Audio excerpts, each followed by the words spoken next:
5000ක් කල් බුද්ධ ශාසනය ගිය තැන ධාතුන් වහන්සේලාට වඳින අවසාන කෙනත් මැරුණට පස්සේ ධාතුන් වහන්සේලාගේ ඇසුරෙන් පින් කරගන්න අය නැහැ.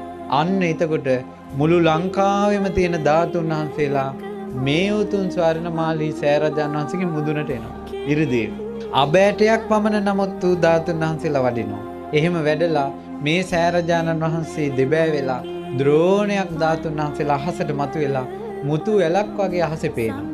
පෙනිලා මෙතන ඉඳලා මේ නාගදීපිට එනවා. නාගදීප සෑයේ දෙබෑ වෙලා මැණික් පුටු අහසට මතුවෙනවා. මතු වුණාට පස්සේ අර මැණික් පුටුවේ ලස්සනට ධාතුන් වහන්සේලා පිහිටලා මැණික් පුටුවත් එක්කම මේ ධාතුන් වහන්සේලා දඹදිව වජ්‍රාසනයේ බුද්ධ ගයාවට වඩිනවා. ඒ බුද්ධ ගයාවට වඩිනකොට හැම ලෝක ධාතුවකින්ම බුදුරජාණන් වහන්සේගේ කේශ ධාතුන් වහන්සේලා, ලෝම ධාතුන් වහන්සේලා, අස්ථි ධාතුන් වහන්සේලා, නඛ ධාතුන් වහන්සේලා සියලුම ධාතුන් වහන්සේලා වඩිනවා ඒ වෙලාවට. වැඩලා අහසේ බුදුරජාණන් වහන්සේගේ ලලාට ධාතුන් වහන්සේ පිහිටි තැන එතනම පිහිටනවා.